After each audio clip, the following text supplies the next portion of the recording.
नमस्कार पुणे, तुमचं सगळ्यांचं स्वागत आहे रेडिओ 98.7वर. मी तुमच्या सगळ्यांचा लाडका आरजे, तिच्या आठवणीतील राम.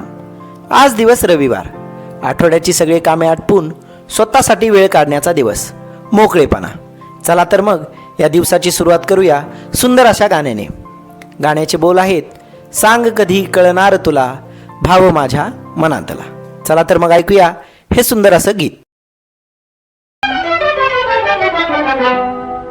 सांग कधी कळणार तुला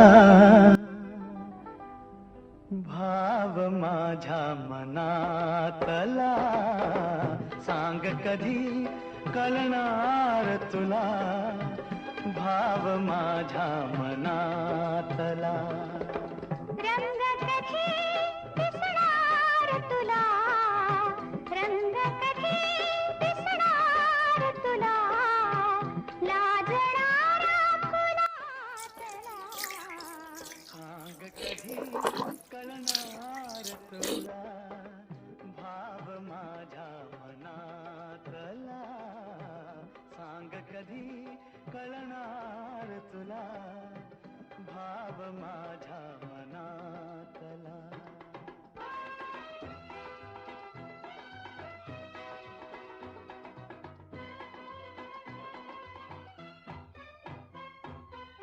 गंधित नाजूक पानामधुनी गंधित.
चित्रपटात सांगतात तसे किती दिवस, किती महिने किंवा किती वर्षे झाले हे मला आठवत नाही, परंतु त्यावेळीही मी माझे 10वीचे पेपर संपवून मामाच्या गावी गेलो होतो.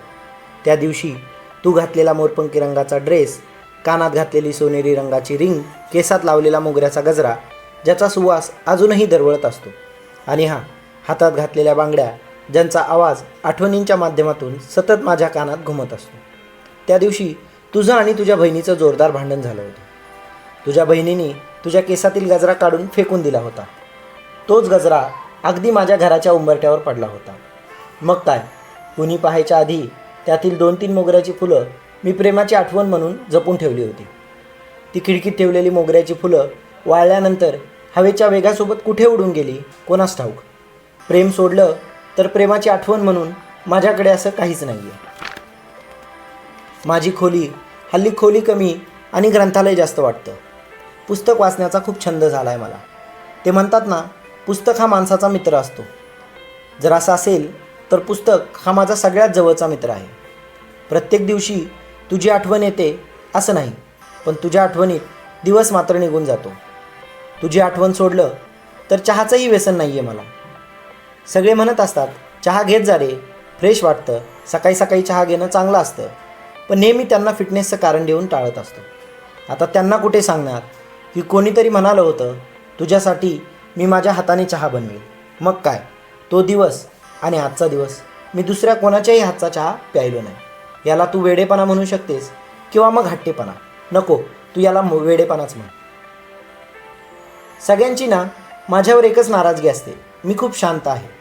मला असं वाटतं कवी हा मुळात शांतच असतो, म्हणूनच तर तो त्याच्या भावना त्याच्या कवितेतून व्यक्त करत असतो. हल्ली मोबाईलमुळं सर्व सोयीस्कर झाले. एका क्षणात तुम्ही कोणालाही पाहू किंवा बोलू शकता. स्टॉक करणं हा एक प्रकार आला आहे. आवडत्या व्यक्तीला इन्स्टा किंवा फेसबुकवर चोरून पाहणं म्हणजे स्टॉप करणं. मग असं असेल तर गेली कित्येक वर्ष मी तुझ्या आठवणींना स्टॉप करत आलो. पत्राच्या सुरुवातीलाच ठरवलं होतं की यावेळेस हे पत्र तुझ्यापर्यंत पोहोचवणार. पण नंतर लक्षात आलं तुझ्यापर्यंत पोहोचून काय करणार. कदाचित मी तिच्या लक्षातही नसेल, कारण आयुष्याची इतकी वर्ष लोटून गेली आहेत त्या भेटीला. कारण ती माझ्यासाठी पहिली भेट होती, तिच्यासाठी कदाचित पहिली आणि शेवटची. किंवा तिच्यासाठी ती फक्त एका अनोळखी मुलासोबत झालेली ओळख किंवा भेट असेल. पण माझ्यासाठी ती फक्त पहिली भेट नसून आयुष्यात मिळालेली सर्वात सुंदर भेट आहे. ते म्हणतात ना की आयुष्यात काही गोष्टी अपुऱ्या राहिलेल्या बऱ्या, कारण पूर्ण झालेली गोष्ट माणूस विसरून जातो. म्हणूनच तुझी आठवण किंवा तुझी भेट माझ्या आयुष्यात अजूनही त्या फुललेल्या मोगऱ्याच्या फुलासारखी सुवासित आहे. परत आयुष्याच्या कुठल्या वळणावर भेटशील का नाही हे माहीत नाही, परंतु परत भेट व्हावी ही इच्छा अजूनही त्या उन्हाळ मुलाच्या मनात आहे.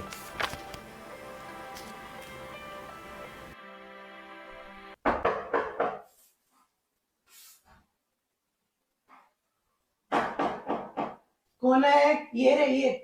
मी आहे. अरे राम ये. काय करताय? बस बस बस. हो. काय म्हणतोस? अहो काही नाही, त्या दिवशी तुम्ही मला पुस्तकं दिली ती घेऊन आलो होतो. अरे बापरे. बस चहा घे ना. अहो नाही नाही, बसा बसा, तुम्ही बसा. अहो नाही नाही, काही नको बसा तुम्ही. ही छान लिहिली बरं का पुस्तकं. त्या दिवशी तुम्ही जे मला दिलं होतं की पहिली भेट झालं, की घंटा गाडी झालं, खूप छान लिहिलं पुस्तकं तुम्ही. आवडली तुला? हो हो, खूप आवडली. अजून खूप सारे लिहिले. हो हो, घेऊन चालेल जाशील? चालेल चालेल. हे ठेवू इथे तोपर्यंत आता. हो ते चालेल. हो चला मग येतो मी आता. काही नवीन आहे का सध्या लिहिलेलं? हो आहे एक पुस्तक मी तुला देतो. हा बस हो. हे बघ, हे एक पुस्तक आहे. खूप वर्षापूर्वी लिहून ठेवलं होतं बघ. पहिली भेट. तुला नक्की आवडेल. बघ एकदा वाचून. बघू. पहिली भेट तिच्या आठवणीतील राम. हो ठीक आहे, मी वाचतो काका आणि तुम्हाला सांगतो. चालेल बाळा. लागलं तर काही सांगा मला. ठीक आहे. हो चालेल. येऊ का? सावकाश चालेल. हो हो.